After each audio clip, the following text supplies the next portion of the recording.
All right, everybody, welcome to episode 5, I think, of the Mindset Breakthrough Show. Our guest today is Mr. Dopeness himself, Alexander Dziri.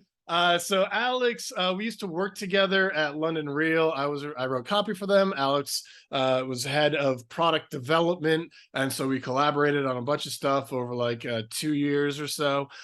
He's also like a fucking breakdancer, and I believe you like put on like one of the biggest breakdancing events ever or some shit like that. Yes. Which is like you did that and then got into the online marketing world and currently working as a business strategist. I know you do a lot of helping people with like product development and marketing, and I'm guessing also probably some like performance and mindset stuff and things like that in your coaching. So yeah, welcome. Thanks for coming. Well, thank you for inviting me. And you've done some really cool stuff that we've talked about before, like basically dream therapy or dream work, or, working through some shit while you sleep. And that was fascinating to me. And I'm interested to actually rehear it because it's been a while since like we've talked about it, and to share like, yeah, what was like the breakthrough that you got with this. Tell us about, what this dream work kind of entailed, and like what the breakthrough you had with it was. Yeah. Well, first of all, just to set a little bit of context, Yeah. I never really was into dream work. It kind Okay. of got dumped on me, and I'm like, what is this dream Yeah. work kind of thing? As you know, we were working at London Real. You were writing the copy, like you said. I was doing the product development, and I left there after a couple of years after a big burnout. I think in some respects we're kind of in the same boat. We worked for a similar type company, boss, whatever, and then went through our kind of progress in life. I had like a big burnout. I didn't know how to deal with it. Yeah. So I just left, and I'm like, okay, what do I need to do here? I don't know. And for 1 year, I was just doing some random stuff. I was traveling. I was doing some speaking engagement. I was doing a little bit of coaching. And then the person who's now my business partner and was my mentor, John Richards, he kind of just came on my path. I was giving a speaking engagement.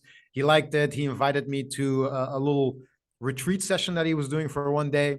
He was just doing his thing. I mean, he's a genius at what he does, just telling stories, asking questions. Doesn't look like he's doing a lot, but he was like really putting me and the people there through something. And I had like a complete breakdown. I started crying in front of 7 people, like really hard. I didn't want to do that, but that's just what happened. Yeah, I'm not the type that just goes to public places and start crying everywhere. It's not really my thing. But it's, as the way he said it back then, he said, you were ripe, you were ready for that to happen. And what I came to figure out was the reason why I burned out was I was extremely driven. So I was a dancer, professional dancer. I traveled the world with my team as a dancer, stood on some of the biggest stages, battled against some of the best dancers. Then after that career, which was a pretty good career to have had, I said, okay, what's the next thing? Let's keep going. So I said, like, okay, I forced my body to limits. Now let me push my mind to limits. So then I went to London Real, did that whole thing. As I said, had to burn out, and I was just constantly driven, and I couldn't understand why. I never even questioned why I was driven. I was just doing it and burning out, and I was just, how can I manage my energy better so that I can keep going without having to burn out, like thinking like that instead of like, but wait, why are you even driven in the first place? Yeah. And John, who I worked with in that session he did, I became aware that I was actually carrying a big wound around my father, which I didn't know at all for like 20, 25 years. I mean, I knew him, but we never had, he was next to me. We lived together, but he never turned an eye on me. He never said, I love you, help me with anything. Mm-hmm. Taught me how to shave, do any of those things. And that's like, that's just normal, like it's fine. We don't have a loving relationship. And I just thought that was the way it was. But I came to understand that I had a wound that I took on from him. And I saw that I thought I was driven, but the way John said, to be driven is usually connected with an emotion. driven by fear. Yep. That's how you usually combine with it. And he says, you're not driven, you're being driven by, Ooh, exactly. Yes, nice. exactly. You're being driven by the need to please your father. Because my father always wanted to be an important man. And I kind of took that over. Oh, I gotta be an important man. He kind of gave Yeah. that wound, he passed that kind of down onto me. Um, and instead of being driven by fear, I had to, as John said, you have to get rid of this drive. Then you can create space to become drawn by love. Ooh, So don't be driven by fear, become drawn by love. And that's nice. and then and then we had that little session, and afterwards I'm like, wow, this is incredible. What's the next step? So I go to John and I say, okay, so what do I got to do now? And he says, well, start writing down your dreams. And I start laughing. Obviously. Yeah, That's the exactly. next step. So yeah, so that was strange to me. Like, okay, write down my dreams. What's that all about? But I guess it's a great introduction because he just slammed me so hard that at this point I'll do whatever you just tell me to do. So Yeah. just start writing down your dreams. So that's what I started doing, and I didn't really know what I was doing. I was just kind of blindly, well, not blindly, but I was following him because I trusted him. Because I think if somebody would have told me, write down your dreams, we're going to make some breakthroughs, before that retreat session happened. So just generally, I don't know if I would have really believed in it and would have gone for it, which I think is the same for most people. Yeah. And so then I started writing down the dreams, and doing that for 10 months, gradually, I came to the conclusion, or, what I thought I did all the work around my father. And what I thought would happen at the end of that work is, okay, now I got rid of all the crap around me, and I feel better. I'm quote unquote healed, or, we never get fully healed, but less broken. Mm. So now I think, like, I'm going to get energy, or I'm going to find my North Star, or I'm going to build my business, or I'm going to do this, like whatever it is. And the big surprise was, I mean, if you would, like, if somebody like me would be listening, I would have to say, as corny as it sounds, the big breakthrough for me was, what came to the surface was love. Actually being able to love somebody else, love the work, love my parents, love my fiance.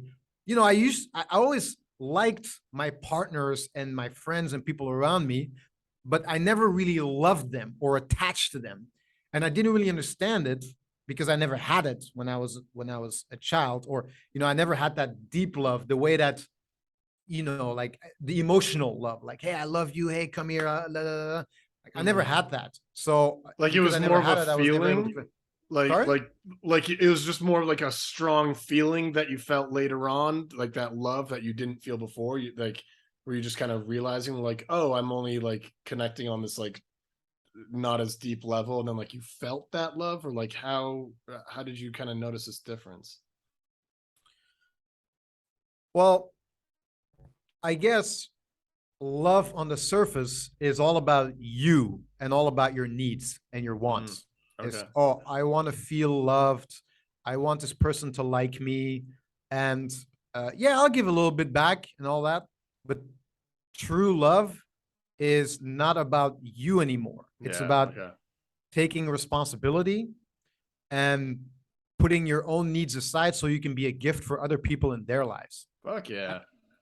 Yeah, I don't want to go to my dad every day and he has Alzheimer. He's still alive. I can't actually tell him about the journey, but I don't want to go regularly visit him, take care of him, and talk to somebody that I can barely have a conversation with. I wouldn't want to do that a couple of years ago, but Yeah. now I understand that's love. That Mm. he's my dad. He is still me. I come out of him, and that's what you do when you talk about true love. Yeah, that's cool. Almost sounds like you're doing it because like it's not like you're necessarily like feeling the drawing of like, oh, I've got to take care of this person. It's more of just an understanding of what love is, and like I'm gonna act this way even if I don't fucking feel like it, because I know that that's what love is, which is such a like different concept I think that society has of love, of like, well, you're just like drawn and can't help yourself and like fall into this person or whatever. Yeah, exactly. Cool. Yeah. Okay. So yeah, continue with your story. So you were so yeah, you were doing the dream work, and that helped shift. Yeah, you thought it was gonna like do certain, like you had certain expectations, and then realized what actually changed was like the love that you have for other people in your life and being able to love others more deeply. Um, yeah, is there any other like shifts that you noticed or anything else, or do you want to like more into the love that you want to dig into? After the dream work, the breakthroughs I had from the dream work. Yeah. So maybe one that I said is I always thought that when I would do dream work and I would start working on myself, that I would become healed Mm, and whole, yeah. aligned, which is not something that I ever thought that I had to do. But once I started doing this work, I'm like, oh, I'm actually healing myself. I'm going to be whole, perfect, clear, whatever you want to call it. But one of the big insights that I had is actually the big insight is you become aware of how fucked up you really are. Everyone, do dream work to see what a mess you really are. Yeah, that's a misconception. You think Yeah. you're going to be healed, but actually you truly see yourself for who you are. Yeah. You truly see the parts that are broken about you, and you're not necessarily healing them, although you are to a certain extent. But because you become aware of who you are, you understand how to manage yourself better. You understand Yeah. how to stand in the Yes. world with your, the drive I have, it will never disappear. It will Yeah. always be there because Mm. that's now who I am. But I'm able to become aware of, watch out that the drive doesn't become the shadow you're trying to pursue. Like, why are you doing it? Yeah. Are you trying to make money, followers, ego, have people say, hey, you're such a great person? That's drive in the pursuit of your shadow. And but you can also be driven and do it for the right reasons. Are Yeah. you trying to create impact? Are you trying to express your gifts? Are you trying to love? Are you trying to create a better world? I mean, I'm making it very black and white, Yeah. but that's kind of, it's never black and white, but that's ultimately what it comes down to after a while. Like, you start becoming to understand, hey, I am broken. It's okay. Yeah. It's not a big deal. It's Yeah, like okay. you're It's accepting of yourself even though you're broken. I imagine it might even make you more empathetic to others, because like you see all the shit got going on, and you know that everyone else has the same stuff too. Yeah, well, it's so strange. Like, after I've done the work, do you know when you watch The Matrix, the movie, Yeah. and they're looking at a bunch of code on the screen, Yep. and they're saying like, "Oh, this is happening," and Neo's like, "What's going on over there?" He says like, "Oh, you'll be able to read it later, but now Yeah. you don't get it." Yeah. That's what I feel once I went through the work. Mm. When people have conversations and they can say one sentence and it's like reading code. I can see like the tip of the iceberg of everything that's under there. Wow. Awesome. Like, so they might say a sentence like, man, I had one, like I was supposed to do this work for 1 hour, or I was supposed to have a call for 1 hour, but that person didn't show up. So, can't relax. I got to keep doing my thing. So, I figured I got to go somewhere and keep working, something like that. Like, people like not being able to take rest, for instance, just for Yeah. 30 minutes. Yeah. That immediately shows like, oh, okay, I know where that's coming from, so that's one of the things that happen. Like, when you go through the work, you'll be able to spot it with other people as well. Sweet. And yeah, what's like in your life? What have you, so now that, yeah, and I love the thing you made, like that drive is still there. It's just a matter of like managing it and not letting it like drive you. That's totally like the same kind of thing I do in my coaching. It's very much like breaking down what is, like, before we do anything, what's driving you? Is it fear, or is it out of like self-expression or this enjoyment? So what have you noticed is the difference when you're being driven by fear, by gotta prove myself, by the old wound with your dad kind of manifesting, versus the drawn by love? Like, how does that kind of show up in your life? What's the difference that you've Yeah. noticed? So obviously it's a constant journey. So I'm not going to sit here and say I've completely figured it out and I am 100% drawn by love and I've never felt that drive by fear. Run away from anyone who hasn't completely figured out. That's Yeah. So, but I do think I want to make the distinction between, you know, how people say, man, you got to grind, you got to hustle. Yeah. Yeah. So that's like a big thing that people say. And I used to also believe in that. But the idea that you have to grind in order to achieve something, that actually is like a weird statement. Yeah. So Mm. it's okay to grind in short periods of time because you want to get something done. But if your constant day-to-day feeling is that you have to perform a grind and it's in the back of your mind and it's constantly stressing you, then I would say you'd be driven by fear. Yeah. Yeah. And to be drawn by love is something that you initially feel you're being drawn to it. So it's like achieving flow.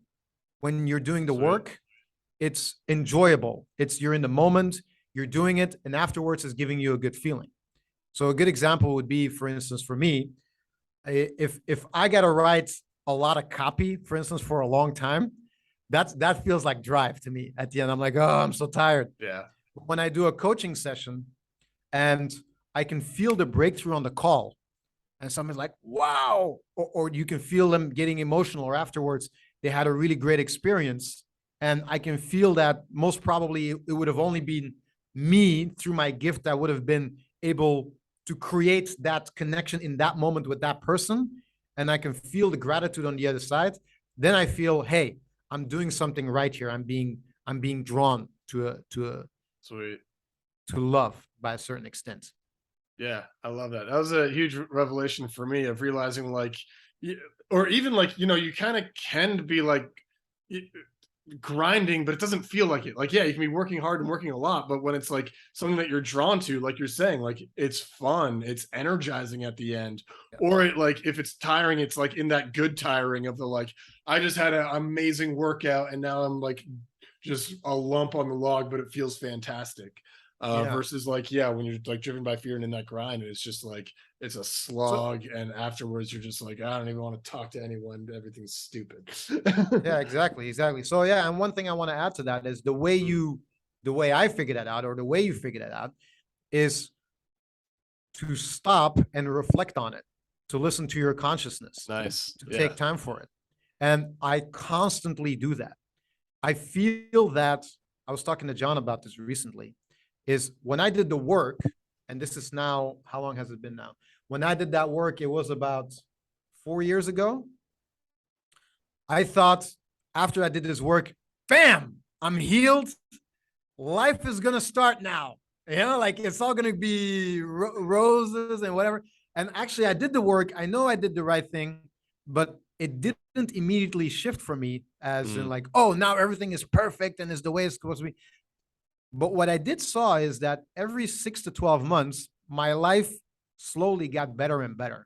Oh, And sweet. right now, I'm in my 4th year after this work, and my life is still getting better and better and better. And it's a slow burn, I guess. Well, maybe we don't want to Okay. say burn because that sounds like burnout or something like that. But it's it's it's because Yeah.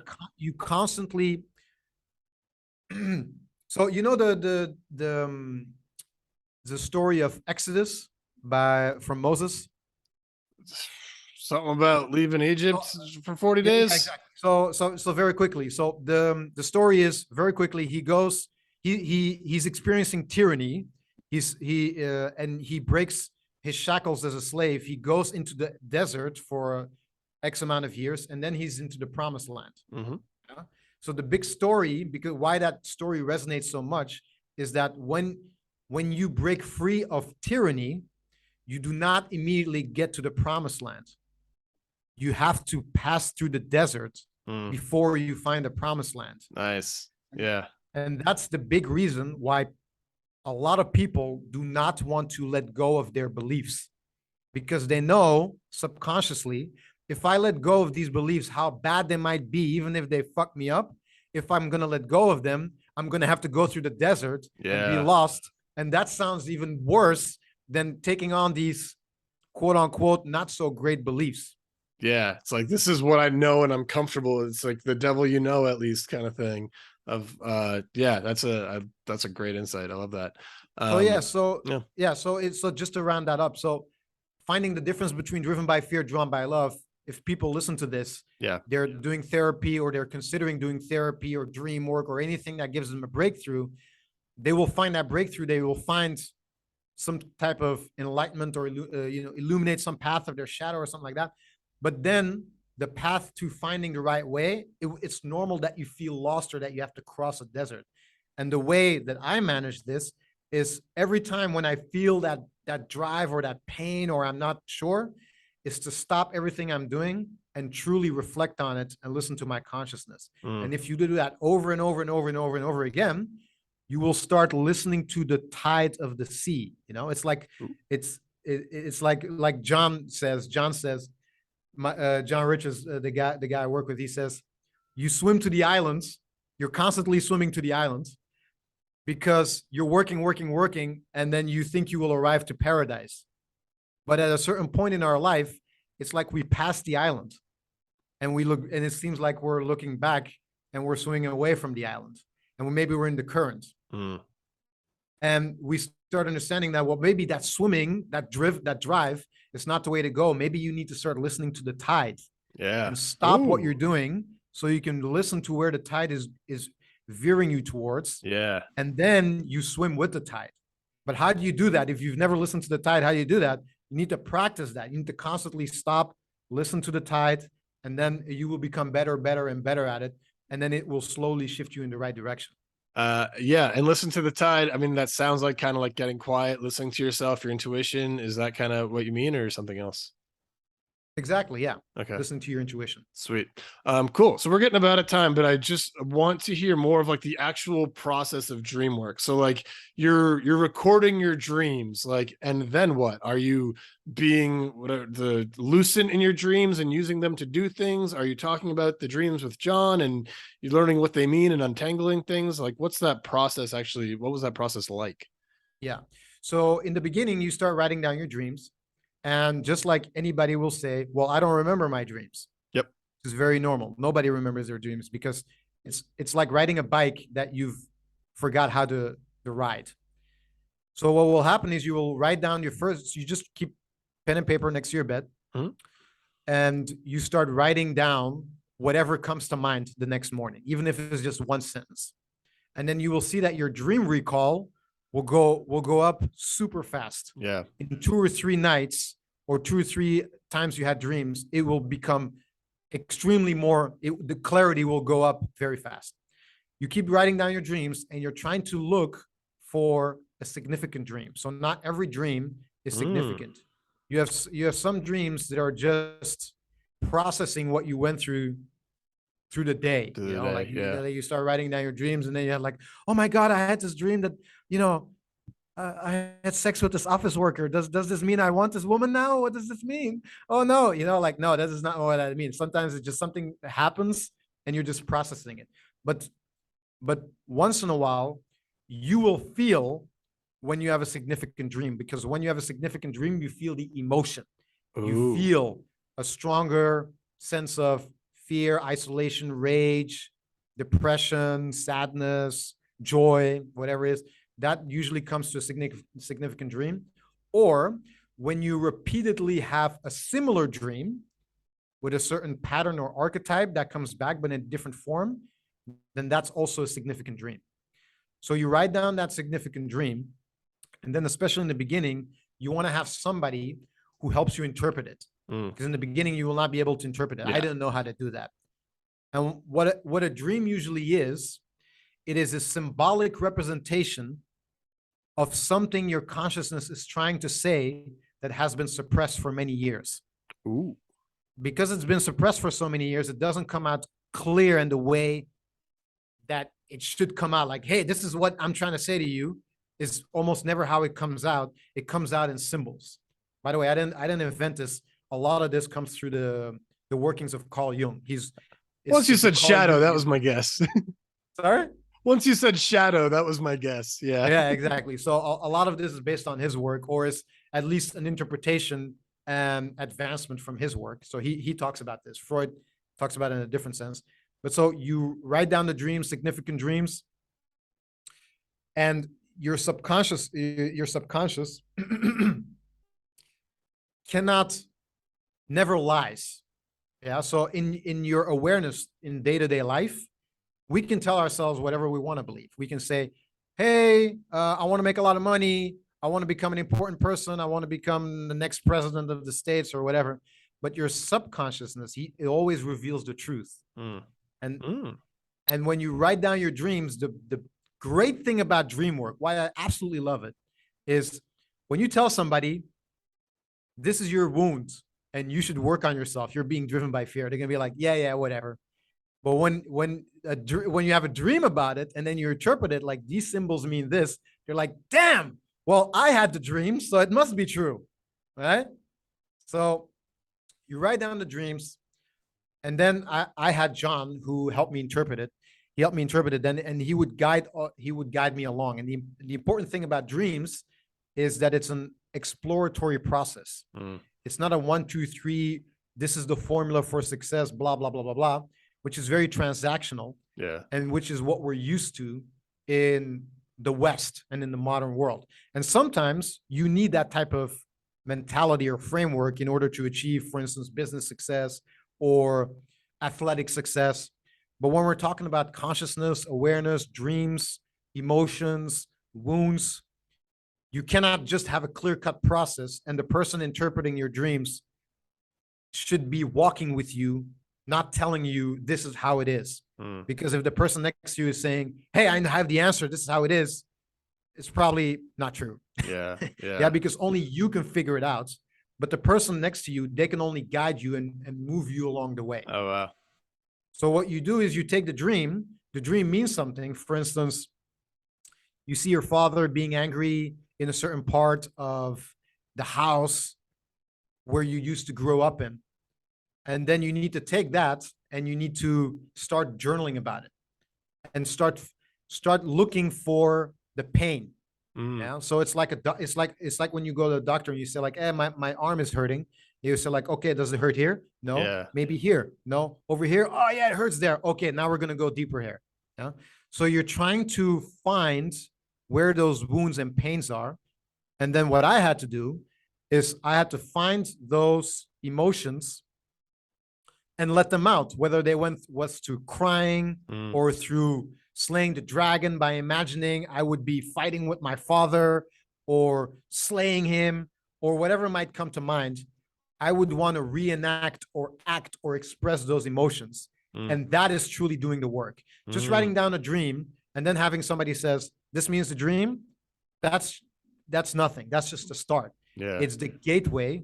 Again, Matrix, I can show you the door, but you have to walk through it. That's what Dreamwork is all about. But ultimately, you have to still do the work at the end of the day. Hell yeah.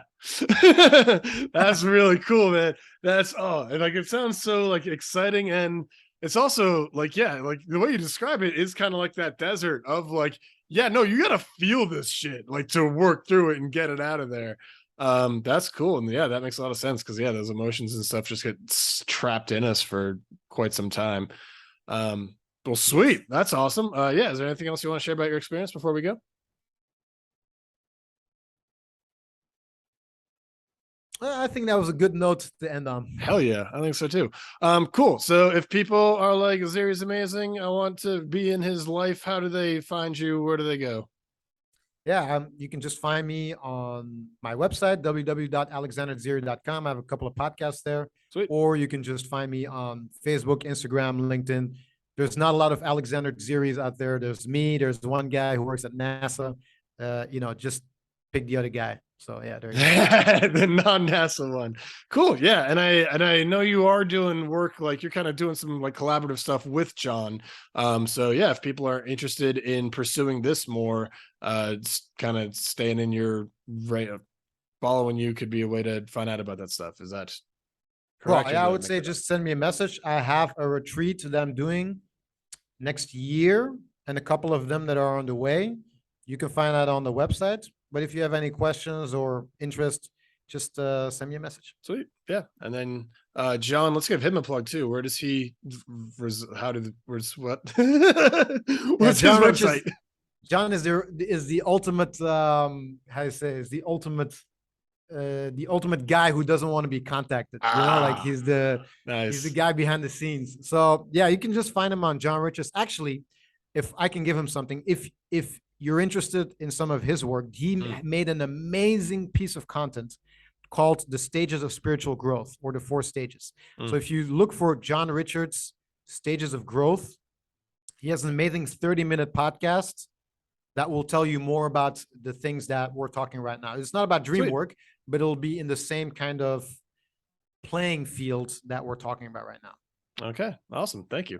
Yeah, and if you want to hear more episodes like this one, well, I mean, not about Dreamwork necessarily, but other cool shit, hop on my email list at mccarthymindsetcoaching.com/join. We got new episodes of this coming out every Thursday. Plus, I share a bunch of like client breakthroughs and share what they're doing to kind of similar stuff of being driven from more in the language we use is more freedom instead of fear. Yeah, so to hear more breakthroughs people are having, especially related to burnout, that's something we talk a lot about. So yeah, hop on the list, get more emails, you'll get more episodes. It'll be great for everybody. Okay, that's it for this. Bye.